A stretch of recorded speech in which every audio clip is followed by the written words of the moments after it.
ഈ ചേച്ചിയുടെ കൂർക്കമ്പലി കേട്ടാൽ ഞാൻ സാറിനെ ഉണക്കിക്കൊണ്ടത് പെട്ടെന്ന് ഇല്ലാതായപ്പം വലിയ പ്രശ്നമായിരുന്നു. അപ്പോഴാണ് പിന്നെ ലൈവ്. അപ്പം ഞാൻ ഈ സാധനം ഓൺ ചെയ്ത് വെക്കും.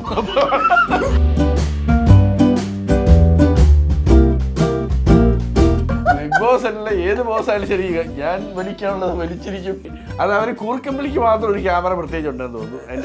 എൻ്റെ ഓഡിയോ വീഡിയോ സെക്ഷനും താങ്ക് യു ബിഗ് ബോസ്. ഈ ശ്രീരേഖയുടെയും യമുനയുടെയും ഇടയ്ക്ക് ജാസ് ക്യാമറ സ്പേസ് വേണ്ടേ, അപ്പൊ അതിനുവേണ്ടി ഫേസ്ബുക്കിലായാലും ഞാൻ എന്തെങ്കിലും ഇട്ട് കഴിഞ്ഞാൽ അതിന്റെ അടിയിൽ വരുന്ന മെസ്സേജ് കൂടുതൽ ദേവേട്ടനെ അന്വേഷിച്ചു എന്നുള്ളതാണ്. ദേവേട്ട ഇല്ലാതെ ഒരു ഫോട്ടോ ഇടാൻ എനിക്ക് പറ്റില്ല. ഇട്ട് കഴിഞ്ഞോണ്ട് ദേവേട്ട എവിടെ, ദേവേട്ട എവിടെ. ഇമോഷണൽ മൂഡിയൻ അതിഭീകര ഇമോഷനാണ്. എന്തിനാണ് അവൻ അങ്ങനെ പറഞ്ഞത്? ബിഗ് ബോസിൽ പോയിട്ടുള്ള എല്ലാവർക്കും ഒന്ന് ഡിവോഴ്സ് അല്ലേ കല്യാണം. അപ്പൊ തുടർന്ന് ആലോചിച്ച് നോക്കിയേ, ഒരു മനുഷ്യത്വപരമായിട്ട് നിന്നുകൊണ്ട് ഈ ഗെയിം ജയിക്കാൻ പറ്റുക എന്നുള്ളതാണ് പലരും ശ്രമിച്ചു നോക്കിയത്. മനുഷ്യത്വത്തിന്റെ വലിയ ആളായതുകൊണ്ടാണ് മാസ്റ്റേഴ്സ് എടുക്കാത്തവരൊക്കെ ഓൾറെഡി പോവുകയും ചെയ്തു. അതിപ്പോ കാരണം അവിടെ ഗെയിം പ്ലാൻ ഇല്ല. അതല്ല ചേട്ടൻ ഇങ്ങനെ യമുന നിനക്ക് പണി വരുന്നുണ്ട്. അല്ല, ചായയിൽ മധുരമില്ല എന്നൊക്കെ പറഞ്ഞ് ഒറ്റ വെച്ച ആളുകളൊക്കെ പിന്നെ മൂന്നാഴ്ച കഴിഞ്ഞപ്പോ ഉപ്പില്ലാത്ത ചിക്കനൊക്കെ കഴിക്കുന്നുണ്ടല്ലേ. ആത്മാർത്ഥത കാണിക്കുകയാണെന്ന് തോന്നിയാൽ അപ്പൊ പിന്നെ ചേച്ചി അങ്ങ് മാറ്റി എഴുതി അങ്ങ് വെക്കും. ഇയാൾ നല്ലവൻ ലിസ്റ്റിലോട്ട് ടിക്ക് എഴുതി വെക്കും. ബിഗ് ബോസിലെ വിജയികൾ ആരാണ്? ജനങ്ങൾ വോട്ട് ചെയ്ത് ജയിപ്പിക്കുന്നത്. പല സീസണുകളും നോക്കിയാൽ തുരത്തി അടിക്കുന്നവരെ ജയിക്കുന്നത്. ജനം സപ്പോർട്ട് ചെയ്യുന്നത് അല്പസ്വല്പം കോൺട്രവേഴ്സി ഉണ്ടാക്കുന്ന ആളുകളെയാണ്. അതുകൊണ്ട് കോൺട്രവേഴ്സി ഉണ്ടാക്കാൻ വേണ്ടി പഠിച്ചിട്ട് വന്നവരാണ് നമുക്കിന്നുള്ളത്. ഇത് വല്ലതും പറഞ്ഞായിരുന്നു. ദയവായിട്ടാ ഞാനവിടെ ഇപ്പൊ എന്ത് ചെയ്യണം? നീ പ്രത്യേകിച്ചൊന്നും ചെയ്യേണ്ടത്, നീ ഇവിടെ എങ്ങനെയാണോ അങ്ങനെ ഇരുന്നാൽ മതി. പക്ഷെ അത് അക്ഷരം പ്രതി പാലിക്കുമെന്ന് ഞാൻ വിചാരിച്ചില്ല. ഇതാണ് ഈ ഷോ, ഇതാണ് നിങ്ങൾ ചെയ്യേണ്ടത്, ഇതാണ് നിങ്ങൾ ചെയ്യാൻ പാടില്ലാത്തത് എന്നൊക്കെ പറഞ്ഞാണ് അങ്ങോട്ട് കയറ്റി വിടുന്നത്.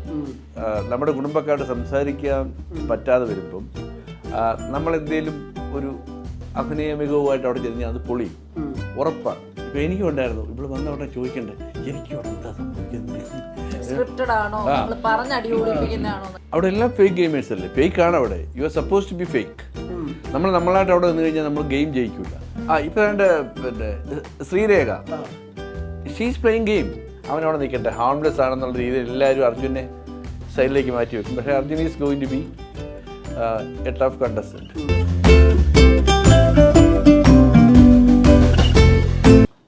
സോ നമ്മുടെ കൂടെ യമുന ചേച്ചിയോടൊപ്പം ചേരുന്നു ദേവൻ ചേട്ടനും ചേരുന്നുണ്ട്. നമുക്കറിയാം ദേവൻ ചേട്ടനും ഭയങ്കര ഫെമിലിയർ ആണ്, ഭയങ്കര പറഞ്ഞ പോലെ ആൾക്കാർക്ക് ഭയങ്കര ഇഷ്ടമുള്ള ഒരാൾ കൂടിയാണ്. സോ വെൽക്കം ദേവൻ ചേട്ടാ. ഇപ്പൊ ആർക്കാ ഫാൻസ്? ശരിക്കും ഫാൻസ് പുള്ളിക്കാരൻ. എന്റെ ഫാനൊക്കെ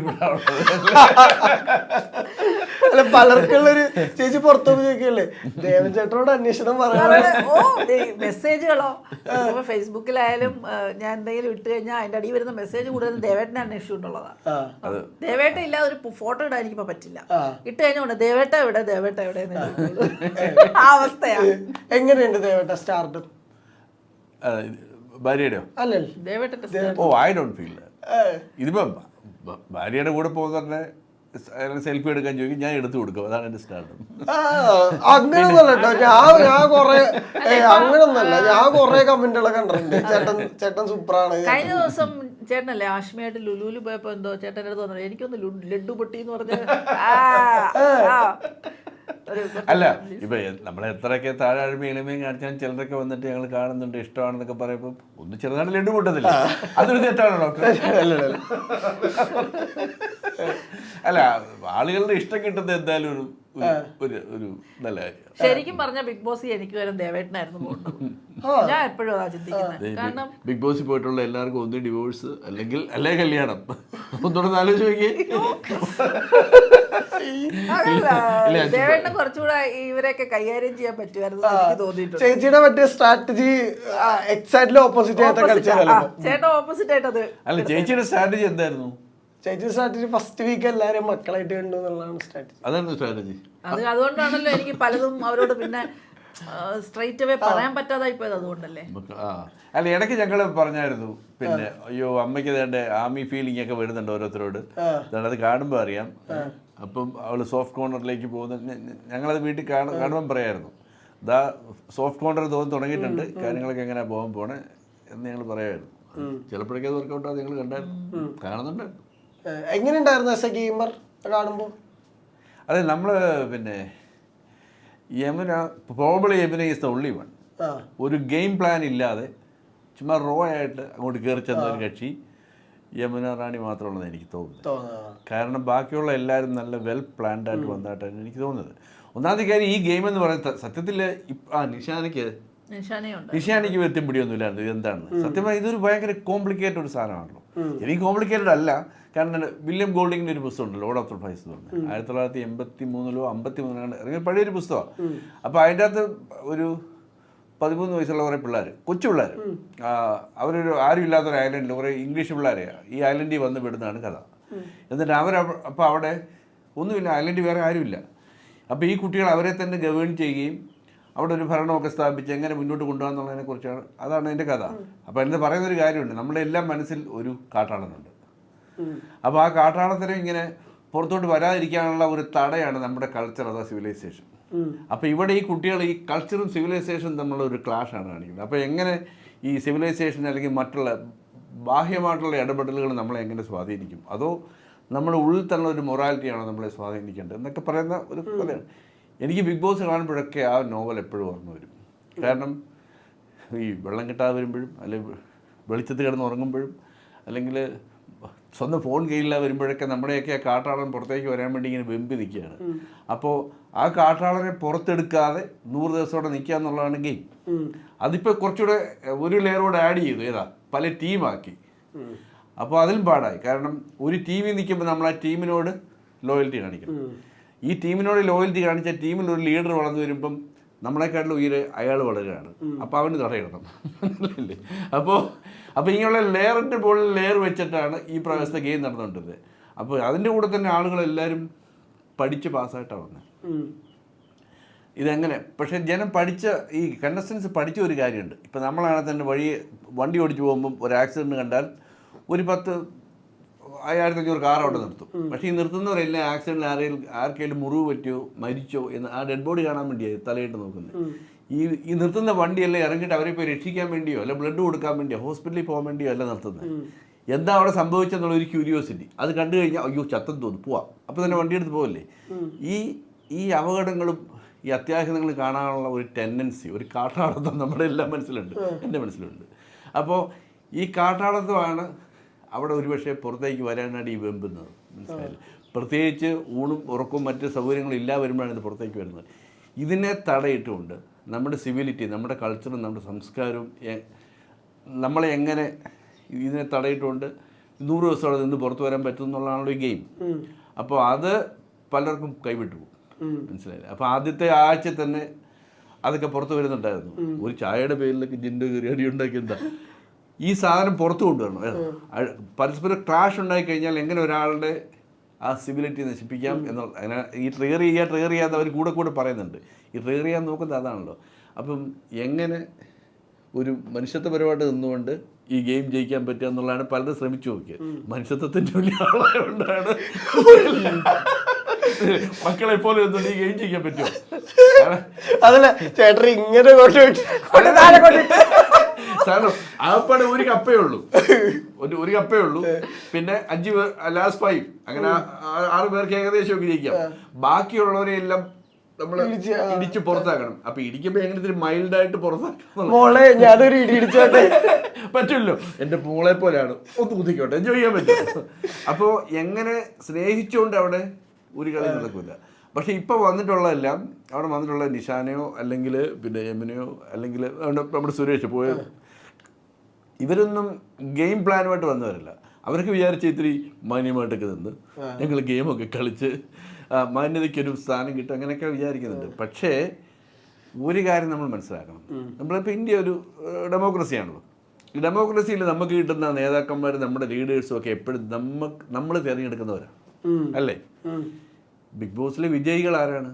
ജനങ്ങൾ വോട്ട് ചെയ്ത് ജയിപ്പിക്കുന്നവർ. പല സീസണുകളും നോക്കിയാൽ തുരത്തി അടിക്കുന്നവരെ ജയിക്കുന്നത്, അല്ലേ? അവർ വോട്ട് ചെയ്യുന്ന ആരാ? ജനങ്ങളാണ്. അപ്പോൾ ജനങ്ങളുടെ ഒരു ആറ്റിറ്റ്യൂഡും മനസ്സിലാക്കിയിട്ടാണ് കണ്ടസ്റ്റൻസ് പെരുമാറുന്നത്. അപ്പോൾ അതേസമയം ഇത്തിരി ഈ മാന്യതയുടെ ആളുകൾക്കൊക്കെ ഞാൻ അങ്ങനെ വാക്ക് സംസാരിക്കത്തില്ല, ഞാൻ ട്രിഗർ ചെയ്യത്തില്ല. ഇപ്പോൾ അൻസിബയും ഈഷിയൊക്കെ കുറച്ച് നേരം കട്ടിലിരുന്ന് സംസാരിച്ചില്ല, നമുക്ക് അങ്ങനെ വേണ്ടടാ ഇങ്ങനെ വേണ്ടെന്ന് സംസാരിച്ചില്ല. പക്ഷേയൊക്കെ അപ്പോഴൊക്കെ അവരുടെ ഗ്രാഫ് താഴോട്ട് പോകും. അതാണ് സംഭവം. ജനം സപ്പോർട്ട് ചെയ്യുന്നത് അല്പസ്വല്പം കോൺട്രവേഴ്സി ഉണ്ടാക്കുന്ന ആളുകളെയാണ്. അതുകൊണ്ട് കോൺട്രവേഴ്സി ഉണ്ടാക്കാൻ വേണ്ടി പഠിച്ചിട്ട് വന്നവരാണ് നമുക്കിൻ്റെ അകത്തുള്ളത് എന്നാണ് എൻ്റെ ഒരു വിലയിരുത്തൽ. ഞാൻ തെറ്റായിരിക്കാൻ പറയുന്നത്, കാരണം എൻ്റെ ഒരു കൊച്ചു മനസ്സല്ലേ, എൻ്റെ കൊച്ചു മനസ്സിൽ തോന്നിയ കാര്യങ്ങളാണ് ഞാൻ പറയുന്നത്. ഇത് വല്ലതും പറഞ്ഞായിരുന്നു ചേച്ചി പോണതിന് മുമ്പ് ഒന്നും പറഞ്ഞു തന്നില്ല. കാരണം അവളെ വെറുതെ കൺഫ്യൂസ് ചെയ്യേണ്ട കാര്യമില്ല. അപ്പൊ എന്നോട് ചോദിച്ചു, ദയവേട്ടാ ഞാൻ അവിടെ ഇപ്പൊ എന്ത് ചെയ്യണം? ഞാൻ പറഞ്ഞു, നീ പ്രത്യേകിച്ച് ഒന്നും ചെയ്യണ്ട, നീ ഇവിടെ എങ്ങനെയാണോ അങ്ങനെ അങ്ങനെ ഉണ്ടാ മതി. പക്ഷെ അത് അക്ഷരം പ്രതി പാലിക്കുമെന്ന് ഞാൻ വിചാരിച്ചില്ല. ഞാനിങ്ങനെ ചേച്ചി ബിഗ് ബോസ് ഇങ്ങനെ വന്നിട്ട് മാന്യതയുടെ മുഖമുള്ളവർക്ക് അവിടെ പോടാ.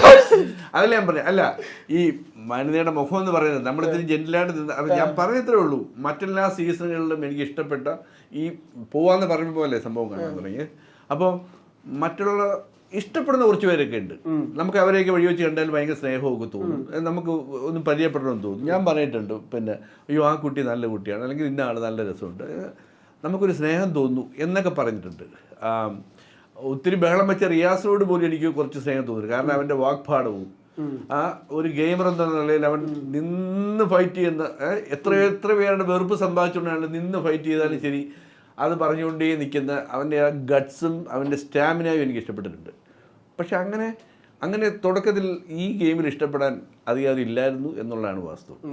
അതുപോലെ ചിലരെ കളിക്കുന്ന ഗെയിമുകൾ കണ്ടു കഴിഞ്ഞാൽ നെഗറ്റിവിറ്റിയാണ് എല്ലാവരും പറയുന്നത്. പക്ഷേ ക്യാമറ അവരുടെ മുഖത്താണല്ലോ ഇരിക്കുന്നത്. സോഷ്യൽ മീഡിയ ചർച്ച ചെയ്യുന്ന അവരെ കുറിച്ചാണല്ലോ. അപ്പം അവരെന്ത് ചെയ്യണം പറയും?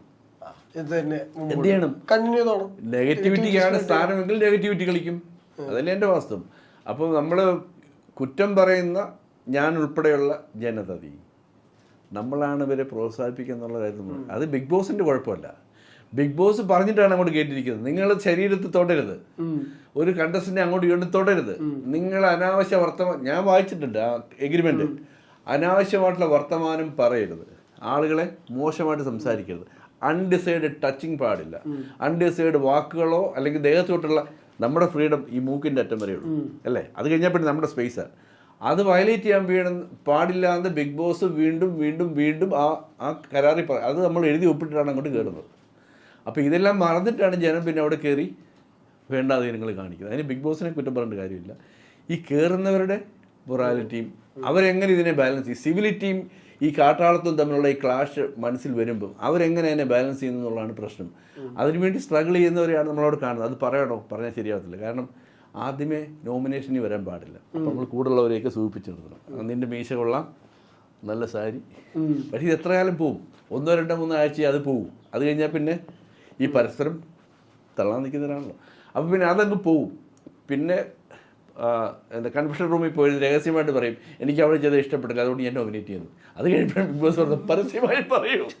അപ്പോൾ എനിക്ക് ദേവേട്ടൻ്റെ ഈ വാചോടി മാത്രം സൂചിക്കുന്നില്ല, അതുകൊണ്ട് ദേവേട്ടൻ പുറത്ത് പോകണമെന്ന് ഭാര്യ പറയുകയാണെങ്കിൽ, ഭാര്യയാണെന്ന് വിചാരിക്കും. പിറ്റേ പ്രാവശ്യം ഞാൻ പറയും, ഭാര്യ എന്ന് പറഞ്ഞാലും ശരി ഇങ്ങനെയൊക്കെയുള്ള വർത്തമാനം അല്ലാതെ കുറച്ചുകൂടെ പുറത്തേക്ക് വരണം.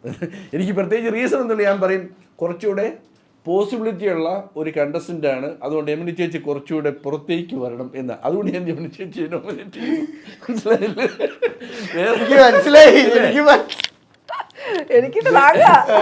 വേറെ ഒരു കാരണവും ഇല്ലെങ്കിൽ. പക്ഷേ ഞാൻ കണ്ടിടത്തോളം അവിടെ പേഴ്സണൽ ഗ്രഡ്ജുകൾ മാത്രമാണ് അങ്ങോട്ടും ഇങ്ങോട്ടും നോമിനേഷൻ കാര്യമായിട്ടുള്ളത്. ഇപ്പം അർജുനോട് പറയുന്നു, അർജുൻ പാല് കട്ടി കുടിച്ചാൽ ജ്യൂസ് കട്ടി കുടിച്ചാൽ ശരിയായില്ല, എന്നാൽ പിന്നെ യമുന ചേച്ചിക്ക് ഇരിക്കട്ടെ അടുത്ത ആഴ്ച. മനസ്സിലായില്ലേ? അങ്ങനെയുള്ള പേഴ്സണൽ ഗ്രഡ്ജ് വെച്ചാണ് അവിടെ കളിച്ചത്. അതിൽ ഒരു അതാണ് അവിടെ വന്നുകൊണ്ടിരുന്നത്. അപ്പോൾ ഇതിനൊക്കെ ഒരു നമ്മൾ ഉൾപ്പെടുന്ന, ഞാൻ ഉൾപ്പെടുന്ന സമൂഹവും ഇത് അപജയം എന്ന് ഈ പ്രാവശ്യം പറയുന്നുണ്ട്. എല്ലാ സീസണിനെക്കാട്ടിലും ഇച്ചിരി ലോ സ്റ്റാൻഡായി പോകുന്നു. പക്ഷേ ഒന്ന് ആലോചിച്ച് നോക്കി, ഒരു കണ്ടസ്റ്റൻ്റ് വേറൊരു കണ്ടസ്റ്റൻ്റിനെ ഇടിച്ചു, അവൻ പുറത്താകാൻ പോകുന്നു എന്ന് പറയുമ്പം 14 കെയിലും 11-12 കെയിൽ ആവറേജ് ആയിട്ടുള്ള ഓൺലൈൻ വ്യൂവേഴ്സിൻ്റെ എണ്ണം 50ലേക്ക് പോയി. മനസ്സിലായില്ലേ? അപ്പോൾ ഇടി ഉണ്ടെങ്കിൽ ആൾ കാണും എന്നുള്ള അല്ലേ? അപ്പോൾ അത് നമ്മൾ സമൂഹം ചെയ്തെടുക്കുന്നത്. അതിന് ഈ ഷോയെ കുറ്റം പറഞ്ഞിട്ട് കാര്യമില്ല. അതുപോലെ ഒരുമാതിരി ഇൻഫ്ലുവൻഷ്യൽ ആയിട്ടുള്ള ആളുകളെയാണ് ഈ ഷോയിലേക്ക് വിളിക്കുന്നത് അല്ലേ. ഒരു തരത്തിൽ അല്ലെങ്കിൽ മറ്റൊരു തരത്തിൽ ടാലൻ്റ് ഉള്ളവരെയും അല്ലെങ്കിൽ എന്തെങ്കിലുമൊക്കെ കഴിവ് തെളിയിച്ചവരെയാണ് ഈ 3.5 കോടി ആളുകളിൽ നിന്ന് 3.5 കോടി ഇല്ലാത്ത ജാൻമണിയും അല്ലേ, പക്ഷെ കഴിവ് തെളിയിച്ചിട്ടുള്ള ആളുകളാണ്. അല്ല വെറുതെ കാണുന്നവരെ അല്ലല്ലോ ബിഗ് ബോസ് വിളിച്ചു വരുന്നത്.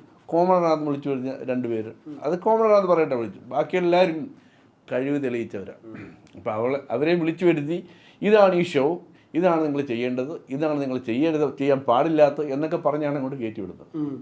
അപ്പോൾ അതിൻ്റെ അകത്ത് നടക്കുന്ന ഈ പ്രശ്നങ്ങൾ നമ്മളെങ്ങനെ സമൂഹം എങ്ങനെ ആരെ സപ്പോർട്ട് ചെയ്യുന്നു എന്നനുസരിച്ചാണ് അതിൻ്റെ സ്റ്റാൻഡേർഡ് പോവുമോ.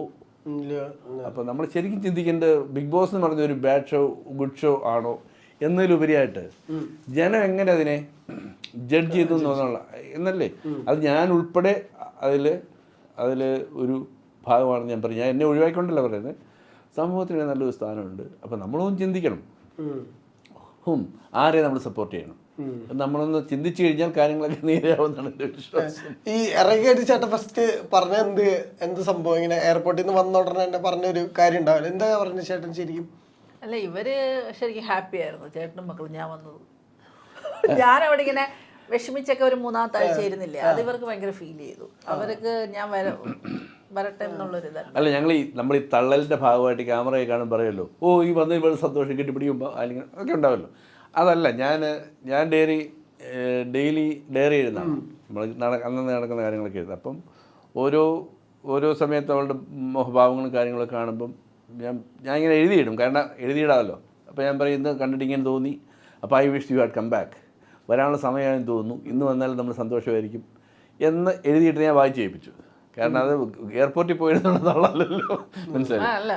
അപ്പം നേരത്തെ തന്നെ വീട്ടിൽ ഡയറി എഴുതും, മക്കളും അതുപോലെ എഴുതിയല്ലോ. അതുപോലെ മക്കൾക്ക് വാങ്ങിച്ചു കൊടുത്തു, ഒരു നോട്ട്ബുക്ക് വാങ്ങിച്ചു കൊടുത്ത് പറഞ്ഞു അമ്മയെക്കുറിച്ച്. അന്ന് കാരണം അമ്മയോട് ഇല്ലല്ലോ, കുറച്ച് ദിവസം ഇല്ലെങ്കിൽ നിങ്ങൾക്ക് അന്ന് അമ്മയെ മിസ് ചെയ്യുന്ന കാര്യങ്ങളൊക്കെ നിങ്ങൾ ജേണൽ പോലെ എഴുത്, അമ്മ വരുമ്പോൾ ഒരു ഗിഫ്റ്റായിട്ട് കൊടുക്കാം. അങ്ങനെ അവരെഴുതിയിട്ടതിലും അല്ലേ എന്താ പറഞ്ഞത്, അമ്മ we are very proud of you, but any time you want come back you come back, actually this is time you come back because it's not a good environment for you എന്നൊക്കെ പറഞ്ഞ് ഇളയ മോൾ എഴുതി വെച്ചു അല്ലേ. എനിക്ക് അമ്മയോടത്ത് അഭിമാനമാണ്, പക്ഷേ അമ്മയ്ക്കിപ്പം ഇനി അവിടെ നിന്നാൽ ശരിയാവത്തില്ല എന്ന് ഞങ്ങൾക്ക് തോന്നുന്നു. കാരണം അമ്മയല്ലേ, അതുപോലെ ഭാര്യയല്ലേ, അവളവിടെ നേരിടുന്ന ഓരോ ടെൻഷനും നമുക്കിവിടെ വീട്ടിലത് ഫീൽ ചെയ്യും. അപ്പോൾ ഇനി അങ്ങനെ മുന്നോട്ട് പോകുന്നൊക്കെ നമുക്ക് തോന്നുന്നില്ല. അപ്പോൾ ഇനി പോന്നാൽ മതി എന്നുള്ള ഒരു ഫീൽ നമുക്ക് ഉണ്ടാവും. ചേട്ടൻ എല്ലാ സീസണും കണ്ടിട്ടുണ്ടോ? അത്യാവശ്യം ഇല്ല, ബിഗ് ബോസിൽ പോവാന്ന് പറഞ്ഞല്ലോ. അപ്പം പോലാണ് ഞാൻ ബിഗ് ബോസ് എടുത്ത് വെച്ച് ഇത് കാണാൻ തുടങ്ങി. അപ്പം ഭാര്യ ചോദിക്കില്ലേ അവിടെ ഇപ്പോൾ എന്ത് ചെയ്യണമെന്നൊക്കെ എന്നോട് ചോദിക്കുമെന്ന് എനിക്കറിയാം. അപ്പം എന്തെങ്കിലും പറയണ്ടേ, എന്നിട്ടൊന്നും പറഞ്ഞില്ല, ഒന്നും പറഞ്ഞില്ല. നീയായിട്ട് അവിടെ പോയി നിന്ന് എൻജോയ് ചെയ്തിട്ട് വരൂ. കാരണം എന്താണെന്ന് വെച്ചാൽ നമ്മൾ ഡെപ്രിവേഷൻ ഉണ്ടായാലും ഉറക്കം കിട്ടാതെ വരുമ്പോൾ, അല്ലെങ്കിൽ നമുക്ക് ഇഷ്ടമുള്ള ഫുഡ് കിട്ടാതെ വരുമ്പോൾ, നമുക്ക് നമ്മുടെ കുടുംബക്കാരോട് സംസാരിക്കാൻ പറ്റാതെ വരുമ്പം നമ്മളെന്തേലും ഒരു അഭിനയ മികവുമായിട്ട് അവിടെ ചെന്ന് അത് പൊളിയും, ഉറപ്പാണ്. അങ്ങനെ എല്ലാവർക്കും ഒന്നും പിടിച്ചിരിക്കാനുള്ള സ്റ്റാമിന ഇല്ല. അത് പൊളിയുമ്പം ആദ്യത്തെ ആഴ്ച ഒരാൾ ഒരു എമിന, രണ്ടാമത്തെ ആഴ്ച മറ്റൊരു എമിന, മൂന്നാമത്തെ ആഴ്ച ഒരു രൂക്ഷമായിട്ടുള്ള എമിന, ഇങ്ങനെ പല പല എമിനകൾ വരും. അപ്പോൾ ഞാൻ പറഞ്ഞു നീ ബി യുവർ സെൽഫ്, ആ ഒരു സെൻറ്റൻസ് ഞാൻ പറഞ്ഞു, യു ബി യുവർ സെൽഫ്, നീ അവിടെ നീയായിട്ട് നിന്നു. പക്ഷേ അതിത്തിരി ആഴത്തിലെടുത്തു, ഞാൻ മനസ്സിലോട്ട് അതെടുത്ത്. അവിടെ മുട്ടക്കറി ഉണ്ടാക്കി കൊടുത്തു ആർക്കെങ്കിലും? അത് ഞാൻ പറഞ്ഞായിരുന്നു അല്ലേ. മുട്ടക്കറി ജാൻമണിയാ ഉണ്ടാക്കിയത്, യമുന ചേച്ചി പറഞ്ഞാൽ പിന്നെ ജാൻമണി എന്തോ ഉണ്ടാക്കും, അങ്ങനെ ഉണ്ട്. അപ്പം യമുന ചേച്ചിക്ക് ഒരു മുട്ടക്കറി ഉണ്ടു, ദേവൻ ചേട്ടന് ഒരു മുട്ടക്കറി ഉണ്ടോ, അങ്ങനെ അപ്പൊ ബാക്കിയുള്ളവർക്ക് കൊണ്ടുണ്ട്. ഞാൻ ജാനോട് പറഞ്ഞു എനിക്ക് വീട്ടിൽ പോയാൽ നിന്നെ മിസ് ചെയ്യത്തില്ല, കാരണം ദേവേട്ട എന്തായാലും അവർ ഈ ഷോ കാണുന്നുണ്ട്. ഞാൻ ജാൻമണിയായിട്ടുള്ള കണക്ഷൻ എന്തായാലും അവർക്ക് മനസ്സിലായിട്ടുണ്ട്. അവിടെ ചെല്ലുമ്പോൾ മിക്കവാറും ദേവേട്ടൻ ജാൻമണി പറയുന്ന പോലൊക്കെ ആയിരിക്കും അവിടെ സംസാരിക്കുന്നത്. അല്ല, ഇവരെല്ലാം ബ്രില്യൻ്റ് ആണ്, ആ കാര്യത്തിൽ ഒരു സംശയമില്ല. അവിടെ കയറി വന്നിട്ടുള്ള ഓരോ ആളുകളും ഇത് യൂണിവേഴ്സിറ്റി പോയി പഠിച്ചിട്ട് വന്ന പോലെ ഒരു മാസ്റ്റേഴ്സ് ഡിഗ്രി എല്ലാരും പഠിച്ചിട്ട് അതായത് ബിഗ് ബോസിൽ മാസ്റ്റേഴ്സ് എടുത്തവർ അവരെല്ലാം അവരെല്ലാം ബ്രില്യൻ്റ് പ്ലേയേഴ്സ് ആണ്. പിന്നെ അതിൽ ഈ മാസ്റ്റേഴ്സ് എടുക്കാത്തവരൊക്കെ ഓൾറെഡി പോവുകയും ചെയ്തു. അതിപ്പോ കാരണം അവർക്ക് ഗെയിം പ്ലാൻ ഇല്ല. അല്ലല്ല, എനിക്കറിയാമല്ലോ. പിന്നെ ഒന്നാമത്തെ കാര്യം, പിന്നെ ബിഗ് ബോസിന്റെ ഒരു സ്വഭാവം എന്ന് പറയുന്നത് ലാസ്റ്റ് മിനിറ്റിൽ അവർ കൺഫേം ചെയ്യും. അല്ലാതെ ഒരു വർഷം വിളിച്ച് നിങ്ങൾ ബിഗ് ബോസിലേക്ക് വരിക എന്ന് പറയത്തില്ലല്ലോ. ലാസ്റ്റ് മിനിറ്റിലാണ് എല്ലാം കൺഫേം ചെയ്യുന്നതും എല്ലാം. അതുകൊണ്ട് എന്താ മെൻ്റലി പ്രിപ്പയർ അവർക്ക് ആളുകളെ റോ ആയിട്ട് കിട്ടണമല്ലോ, അതല്ല അവരുടെ ആവശ്യം. പക്ഷേ അവസാന നിമിഷത്തിൽ എല്ലാം കൺഫേം ചെയ്യാറുള്ളൂ. അതുകൊണ്ട് തന്നെ ഈ പ്രിപ്പറേഷൻ പരിപാടി ഒന്നുമില്ല എന്നുള്ള കാര്യം നമുക്കറിയാം. അതിൻ്റെ അത് സ്ക്രിപ്റ്റും ഇല്ല, ഒന്നുമില്ല എന്നുള്ള കാര്യം നമുക്കറിയാം. കാരണം നമ്മളിപ്പോൾ അതിലൂടെ പോയല്ലോ. ഇപ്പോൾ ഈ കാണുന്ന പ്രേക്ഷകർക്ക് ഇപ്പോൾ എനിക്കും ഉണ്ടായിരുന്നു, ഇവിടെ വന്ന ഉടനെ ചോദിക്കണ്ടേ എനിക്കും ഇവിടെ എന്താ സംഭവിക്കുന്നത്, അല്ല പുറകിൽ നിന്ന് ഒരാളൊന്ന് പറയുമോ നാളെ ഇതും കൂടെ തുടങ്ങിക്കോ, നാളെ മറ്റേ അങ്ങനെയുള്ള ഒരു. അപ്പം ഞാൻ ചോദിച്ചു ശരിക്കും എന്താ അവിടെ സംഭവിക്കുന്നത്, ഇത് സ്ക്രിപ്റ്റ് ചെയ്ത് വെക്കുന്ന പരിപാടിയാണോ? കാരണം അപ്പോൾ നമ്മൾ കാണുന്ന പിന്നെ നമ്മൾ ലൈവ് കണ്ടുകൊണ്ടിരിക്കല്ലേ, അവിടെ നടക്കുന്നതൊക്കെ അവിടെ നടക്കുന്ന കാര്യങ്ങൾ തന്നെ, അത്രേ ഉള്ളൂ. പഠിച്ചുകൊണ്ട് പോയി കഴിഞ്ഞാൽ അത് പൊളിയുമെന്നുള്ള കാര്യം ഉറപ്പാണ്. അതുകൊണ്ട് ആ പ്രിപ്പറേഷൻ ഒന്നും ഇല്ല. എന്താണ് ചോദ്യം ഞാൻ പറഞ്ഞു ഇപ്പം. Favourite contestant? ഫേവറേറ്റ് എന്ന് പറയുമ്പോൾ നമ്മൾ ഇതിനകത്തൊരു പ്രശ്നമുണ്ട്.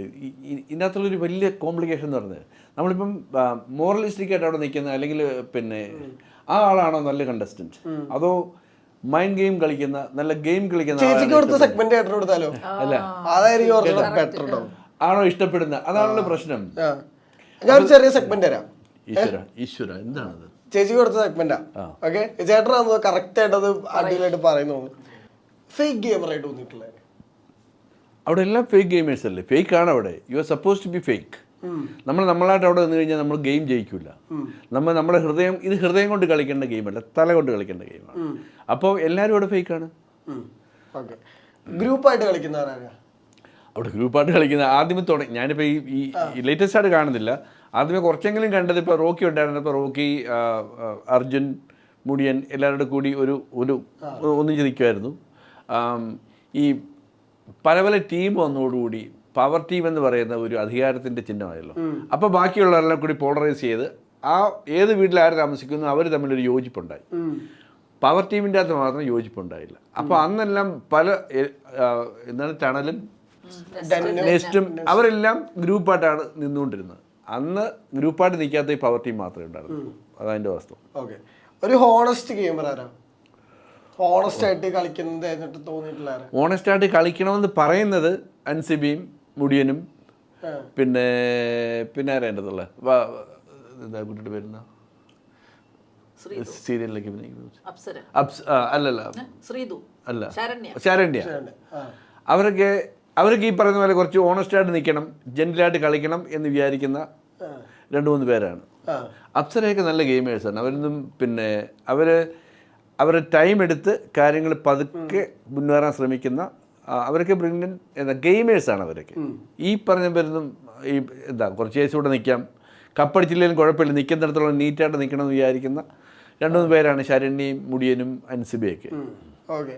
ഗുഡ് ലീഡർഷിപ്പ് നമ്മൾ കണ്ടില്ലേ, പെട്ടെന്ന് അവിടെ മാറിയും മറിഞ്ഞും വന്നു. ഏറ്റവും കോമണറായിട്ട് വന്ന എന്താണ് രശ്മിൻ ഭായി ആണ് അവിടെ ഒരു അധികാരം കിട്ടിയപ്പോൾ നല്ലൊരു ലീഡർഷിപ്പിലേക്ക് വന്നത്. പക്ഷെ കുറച്ച് കഴിഞ്ഞപ്പോൾ ആ കൊച്ചത് ഓവറാക്കി ചളവാക്കി കളഞ്ഞു.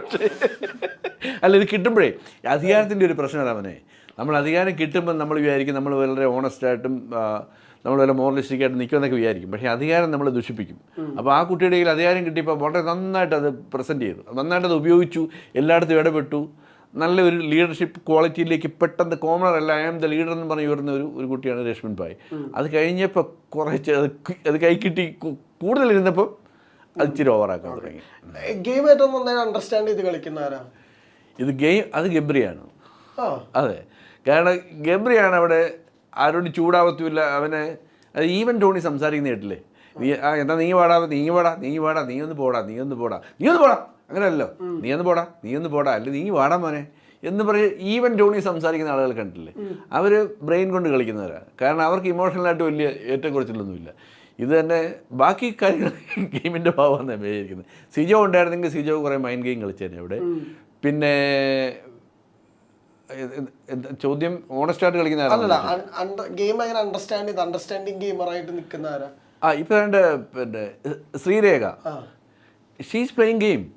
എന്താവും പെട്ടെന്ന് എനിക്ക് വലിയ എക്സ്പ്രഷനൊക്കെ ഒറ്റയ്ക്ക് പോയിരുന്ന എക്സ്പ്രഷനൊക്കെ ഇട്ട് ഇങ്ങനെയൊക്കെ നിൽക്കുന്നത് പിന്നെ ഞാൻ പുറത്തേക്ക് ഒന്നെല്ലാം പറയുന്നില്ല, ഞാൻ ആരെയും വെറുപ്പിക്കരുത്. ഞങ്ങൾ ഈ ലൈവ് കാണും പറയല്ലേ, ഇവരെല്ലാം കിടന്ന് ഉറങ്ങി കഴിയുമ്പോഴാണ് ശ്രീരേഖ ഈ സോൺ മനസ്സിലായില്ലേ. എല്ലാ വീട്ടിലും പോയി കാര്യങ്ങളൊക്കെ സംസാരിച്ച് സെറ്റപ്പാക്കി പകൽ ഇവരൊക്കെ ഉണർന്നു വന്നു കഴിയുമ്പോൾ ശ്രീരേഖ മാറി ഇങ്ങനെ ഇരിക്കും, മനസ്സിലായില്ലേ. അപ്പോൾ അപ്പം ഞാൻ പറയും അമ്മുടി അല്ല അല്ലല്ല യമുന നിനക്ക് പണി വരുന്നുണ്ട്. അമ്മുക്കുട്ടി വിളിച്ച് അമ്മുടിയായപ്പോ പോട്ടെ. അപ്പൊ അമ്മു നിനക്ക് പണി വരുന്നുണ്ട്, ശ്രീരേഖ ഈസ് ഔട്ട്. അതായത് അതായത് ഈ ചേച്ചിയുടെ കൂർക്കമ്പലി കേട്ടാൽ ഞാൻ സാറിനെ ഉണങ്ങിക്കൊണ്ടിരുന്നത്. പെട്ടെന്ന് ഇല്ലാതായപ്പം വലിയ പ്രശ്നമായിരുന്നു. അപ്പോഴാണ് പിന്നെ ലൈവ്. അപ്പം ഞാൻ ഇത് ഈ സാധനം ഓൺ ചെയ്ത് വെക്കും. അല്ല അതല്ല, ഞങ്ങള് ഇന്റർവ്യൂല് കൂർക്കമ്പലിനെ കുറിച്ച് സംസാരിച്ചപ്പോ ചേച്ചിനെ അത് ഞാൻ അത്ര സീരിയസ് ആയിട്ടത് ഇപ്പുറത്ത് ചേട്ടൻ വന്നിട്ട് ഞാനാ കൂർക്കമ്പലിയോട്ടാട്ടോ പറയുന്നത്. അല്ല ഇത് ഈ കൂർക്കമ്പലി ഇല്ലാതായപ്പോഴാണ് അപ്പോഴെ എംപ്റ്റീനെസ് ആണല്ലോ മുറിക്കാത്തത്. അപ്പോഴാണ് ഞാൻ വിചാരിച്ച ബിഗ് ബോസിൽ പോയപ്പോൾ ഇവളിങ്ങനെ ബലമൊക്കെ പിടിക്കാൻ കൂർക്കം വലിക്കാതെ. കാരണം ക്യാമറയല്ലേ, കുറേയൊക്കെ ഒരു മര്യാദ കാണിക്കുന്നത്. എവിടെ ബിഗ് ബോസ് അല്ല, ഏത് ബോസ് ആയാലും ശരി, ഞാൻ വലിക്കാനുള്ളത് വലിച്ചിരിക്കും എന്നിട്ട് ഞാൻ ആ ഫോൺ ഓൺ ചെയ്ത് സൈഡിലേക്ക് വെക്കുമ്പോൾ ചേച്ചിയുടെ കൂർക്കമ്പലി. അത് അവർ കൂർക്കമ്പലിക്ക് മാത്രം ഒരു ക്യാമറ പ്രത്യേകിച്ച് ഉണ്ടെന്ന് തോന്നുന്നു. എൻ്റെ ഓഡിയോ വീഡിയോ സെക്ഷനിൽ. Thank you Bigg Boss. അതുകൊണ്ട് എനിക്ക് ഉറങ്ങാൻ പറ്റി, എനിക്ക് ഭാര്യയെ മിസ് ചെയ്തില്ല. അപ്പോൾ എന്തൊരു കൂർക്കമ്പലിയായിരുന്നപ്പോ. അല്ല എനിക്ക് വന്ന അവർ ബൈക്കിന്റെ വോളിയം കൂട്ടിയെന്ന് തോന്നുന്നു. അതിൻ്റെ ഇടയ്ക്ക് ജാസ്മിൻ ഇവരുടെ ഈ ശ്രീരേഖയുടെയും യമുനയുടെ ഇടയ്ക്ക് ജാസ്മിൻ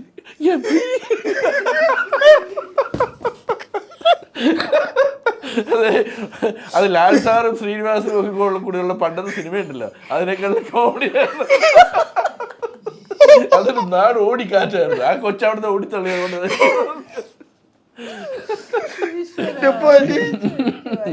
പക്ഷെ എനിക്കതിൽ ഉറങ്ങാൻ പറ്റത്തില്ല കേട്ടോ. അതുകൊണ്ട് എന്തായാലും ശരി, ഞാൻ ആ ക്യാമറ അല്ല എൻ്റെ ഫോൺ ഓൺ ചെയ്ത് സൈഡിൽ വെക്കും, അവൾ കൂർക്കമ്പലിക്ക് ഞാൻ ഉറങ്ങും. അതുകൊണ്ട് നിങ്ങൾക്ക് മനസ്സിലായി കൂർക്കമ്പലി വിഷയമാവുമായിരുന്നു അല്ലേ? അല്ല, അതൊരു വിഷയമാവുമെന്ന് നമുക്കറിയായിരുന്നു. പിന്നെ അതേക്കുറിച്ച് ആരും സാധാരണ ഒരു സിവിലൈസ്ഡ് വേൾഡിൽ അങ്ങനെ ഒരു ഫിസിക്കൽ ആസ്പെക്റ്റിനെ കുറിച്ച് സംസാരിക്കാറില്ലല്ലോ. അതുകൊണ്ട് അത് സംസാരിക്കത്തില്ല എന്ന് വിചാരിച്ചു. പക്ഷേ അവിടെ സബ്ജക്റ്റ് വേണ്ടേ, ക്യാമറയിൽ എന്താ പറയുക, എന്താ ക്യാമറ സ്പേസ് വേണ്ടേ. അപ്പം അതിനുവേണ്ടി കൂർക്കുമെങ്കിൽ കൂർക്കം, പിന്നെ കൂർക്കം ചായക്ക് ചായയിൽ മധുരമില്ല അല്ലേ, എനിക്ക് ഏറ്റവും ചായ ശരിയായാലും ചായയിൽ മധുരമില്ല എന്നൊക്കെ പറഞ്ഞ് ഒറ്റ ആളുകളൊക്കെ പിന്നെ മൂന്നാഴ്ച കഴിഞ്ഞപ്പോൾ ഉപ്പില്ലാത്ത ചിക്കനൊക്കെ കഴിക്കുന്നുണ്ടല്ലേ. ഉപ്പില്ലാത്ത ചിക്കനൊക്കെ നല്ല വൃത്തിയായിട്ട് കഴിക്കുന്നുണ്ടല്ലേ. അപ്പൊ അതൊക്കെ എന്തും ഏതും ഒരു വിഷയമാണ്. ടൈം പാസ് ഗെയിമർ ആരാ? ചുമ്മാ ടൈം പാസ് ആയിട്ട് വന്നത് ഒരുപക്ഷെ സുരേഷ് ആയിരിക്കും, വലിയ പ്രതീക്ഷയൊന്നും ഇല്ലാതെ വന്നിട്ട്. പിന്നെ എനിക്ക് കുറച്ച് ദിവസം വന്നിട്ട് പോയാൽ മതി. അൻസിബിയൊക്കെ ആ കാറ്റഗറി വന്ന് നിന്ന് എനിക്ക് കപ്പടിക്കണമെന്നില്ല, 1 മാസം 2 മാസം മാക്സിമം നിൽക്കുന്നു, പോകുന്നു. പിന്നെ ആരാണ് അവിടെ? അങ്ങനെ അതേപോലെ തന്നെ ശ്രീതുമൊക്കെ അങ്ങനെയാണെന്ന് എനിക്ക് തോന്നിയത്. കാരണം അവർക്കൊന്നും പ്രത്യേകിച്ചൊരു ഗെയിം പ്ലാനോ ഒന്നും അവരൊക്കെ ബിഗ് ബോസ് വിളിച്ചു, വന്നു, കുറച്ച് ദിവസം നിൽക്കാം, എൻ്റർടൈൻ ചെയ്യാം, പോവാന്നുള്ള ലൈനിലാണെന്ന് തോന്നുന്നു. ഇമോഷണൽ ഗെയിമർ ആരാ? ഇമോഷണൽ മൂടിയൻ അതിഭീകര ഇമോഷനാണ്. എന്തിനാണ് അവനെങ്ങനെ പറഞ്ഞത്? അതവൻ്റെ ഒരു ട്രൂ സെൽഫാന്ന് തോന്നുന്നു. നീ എന്തിനാ അവനെ ഇടിച്ചേ? നീ ഇങ്ങനെ ചെയ്യാൻ പാടുണ്ടോ? എന്തിനാ അങ്ങനെ ചെയ്തേ? കാരണം അവൻ ആദ്യമൊക്കെ ഇമോഷണലായിട്ട് ഭയങ്കരമായിട്ട് അവൻ ഇൻവോൾവ് ആവുമായിരുന്നു. നോറ ഇമോഷണലായിട്ട് കാണിക്കുന്നുണ്ട്. എത്രത്തോളം ഇമോഷണലാണെന്ന് എനിക്കറിയാം. കാരണം ഒരു കാര്യം ഞാൻ നോട്ടീസ് ചെയ്തത്, ആദ്യത്തെ ആഴ്ചയാണെന്ന് തോന്നുന്നു നോറയോട് ഡാൻസ് ചെയ്യാൻ വിളിച്ചു. അപ്പം പറഞ്ഞില്ല, ഞങ്ങൾക്ക് ട്രഡീഷണൽ ആയതുകൊണ്ട് ഞങ്ങളങ്ങനെ ഡാൻസ് ചെയ്തില്ല എന്ന് പറഞ്ഞു. അത് കഴിഞ്ഞ് ഇപ്പോഴേക്ക് നോറയ്ക്ക് ട്രഡീഷണൽ ഒന്നും ഒരു പ്രശ്നമല്ല, നോറ ഡാൻസ് ചെയ്യും, എന്നും ചെയ്യും. അപ്പോൾ അതൊരു നോറയുടെ ആ ഒരു ഇമോഷണൽ ഔട്ട് ബ്രേക്ക് എത്രത്തോളം റിയൽ ആണെന്ന് എനിക്കിപ്പോൾ തോന്നുന്നു. കാരണം ഷീ ഹാസ് എന്താ പറയുന്നത്, സ്റ്റാമിനയുള്ളൊരു കുട്ടിയാണ്, നല്ല കണ്ടസ്റ്റൻ്റ് ആണ്. അപ്പോൾ ഈ ഒരു ഇമോഷണൽ ഗെയിമാണെന്ന് തോന്നുന്നു നോറയുടെ ഗെയിം.